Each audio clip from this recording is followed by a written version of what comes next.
Pour l'instant, la situation est calme ce matin à Ashdod. On se trouve donc dans cette ville qui se trouve à 30 km plus au nord de la bande de Gaza. Pour autant, la nuit a été une fois encore compliquée ici même et dans les localités du pourtour de Gaza, puisque l'alerte a retenti à plusieurs reprises aux alentours d'1h du matin, puis de nouveau vers 2h du matin et 3 heures d'accalmie s'en sont suivies avant que les alertes retentissent à nouveau un petit peu avant 6h du matin, poussant évidemment à chaque fois les habitants du sud du pays, mais notamment de la ville d'Ashdod, de Netivot ou encore de Netivata, à se ruer aux abris pour se protéger de ces salves de roquettes.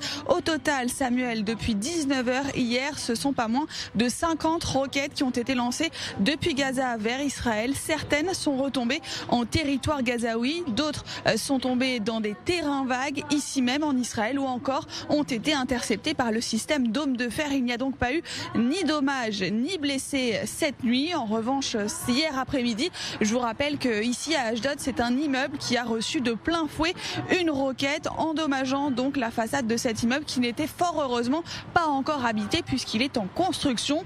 Par ailleurs, le bilan humain a malheureusement augmenté puisqu'il y a 2 nouveaux morts côté israélien. Il s'agit de 2 civils qui travaillaient dans un champ agricole dans la région d'Eshkol. À retenir donc ces 50 nouveaux tirs de roquettes qui sont intervenus entre 19h hier et ce matin ici même en Israël, depuis donc la bande de Gaza.